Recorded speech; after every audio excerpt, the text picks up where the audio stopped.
We are going to go over the best solo melee build in New World.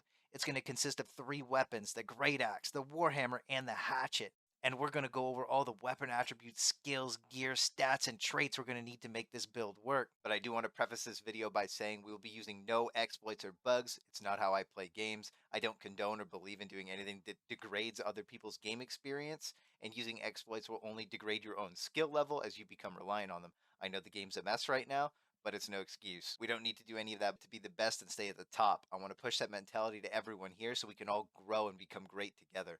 I'm on Eden in the guild Bricked, and nobody in the guild exploits at all. We simply don't need to do any kind of exploit to be the best, and I've always felt this way on every game I've played, and I hope that most of you can be of the same mindset.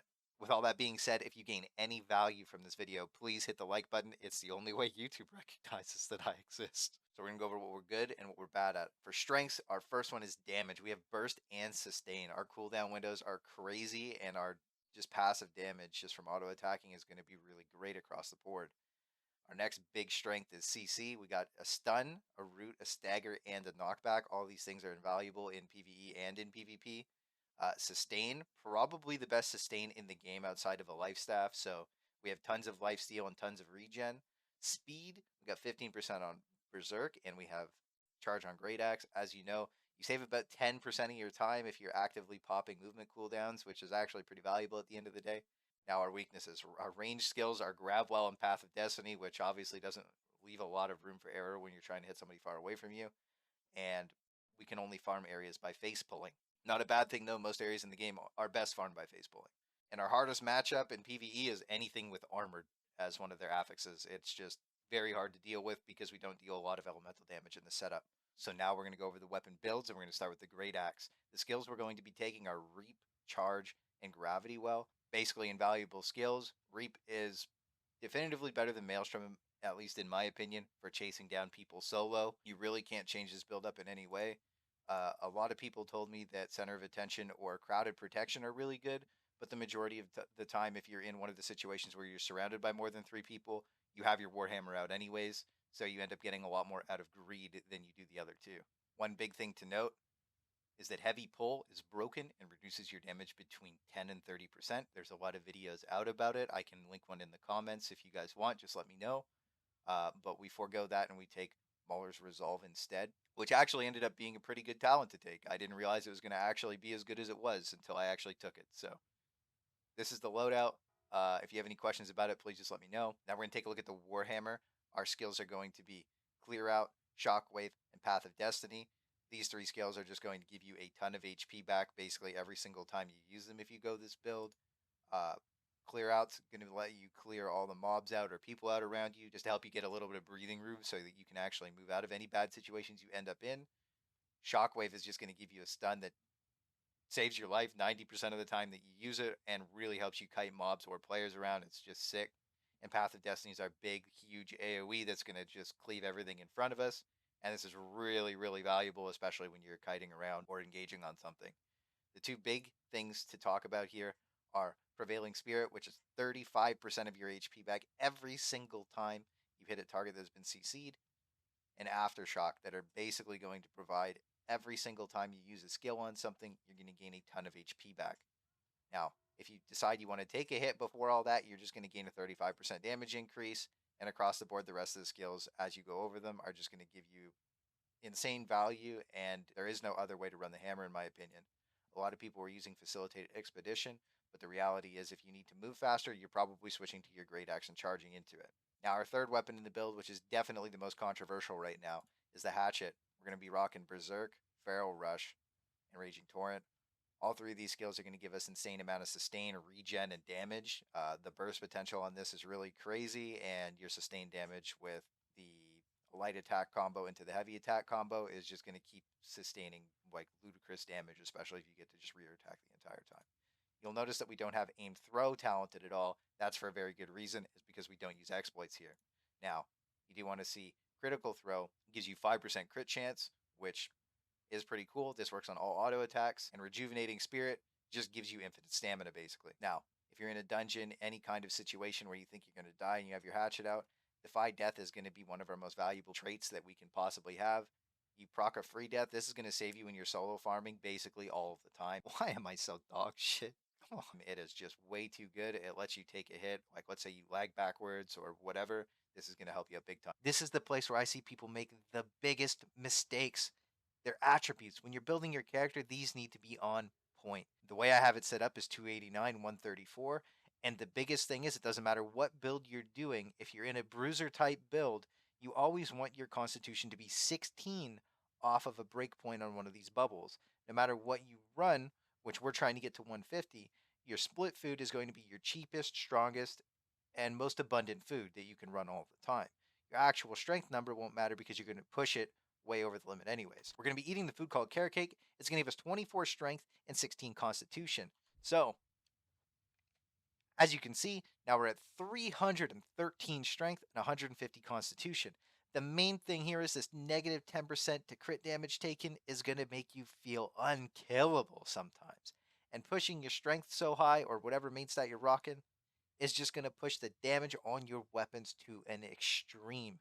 So this is the best way to load your attributes out, in my opinion. And as long as you're not breaking the bank to do it, this is the way to go. So we're going to go over the gear that we have now, and essentially we've just foregone the entire Void Bent route because it's just not worth the money for what it actually gives you.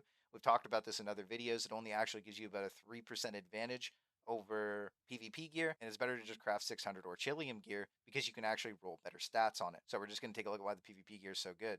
Now, Resilient is bugged and is actually just giving damage absorption, but it's the same way on the Void Bent gear. All Resilient is giving damage absorption, so all the armor is going to end up in the exact same place that it was before. The reason we're in the medium equip load category is simply for the dash.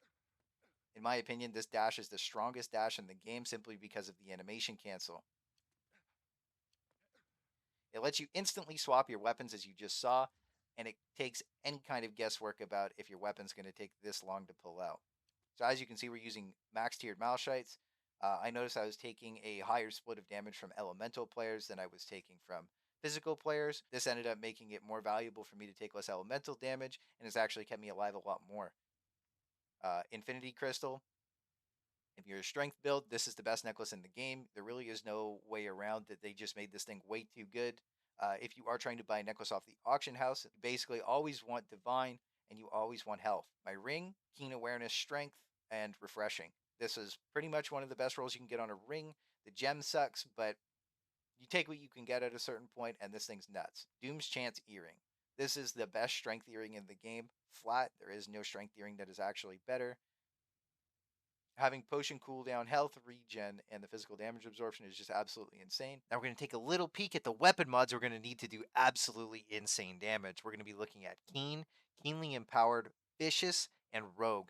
These 4 mods make you go crazy, and having even one of them on your weapon makes it absolutely cracked. So our Great Axe, Vicious, 11% crit damage.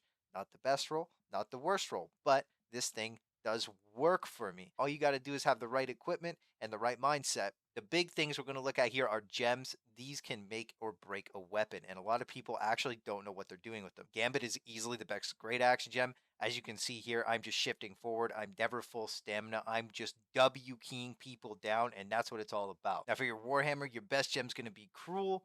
12% damage against targets you're already CCing and slowing for yourself. It's just going to be a flat 12% damage increase all the time for your hammer.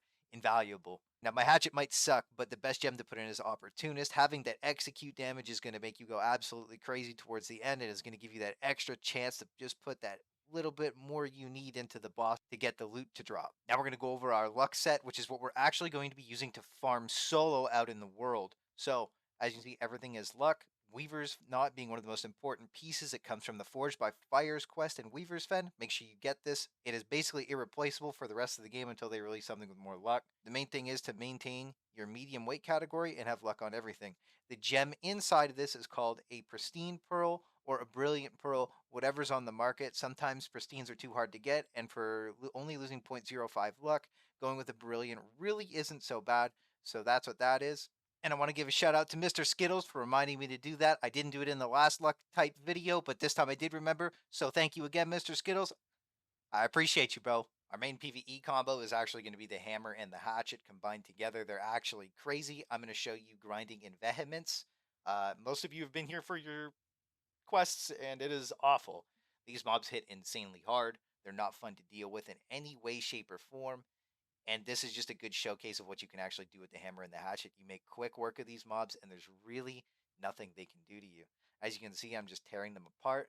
The actual loot drops from here are pretty disgusting, and is a great place to actually grind your watermark up if you can farm them. Not a lot of people go here outside of their quest because it's completely just not fun. All the mobs hit really hard, but there is quite a few archers that you can kite around corners and kill for free.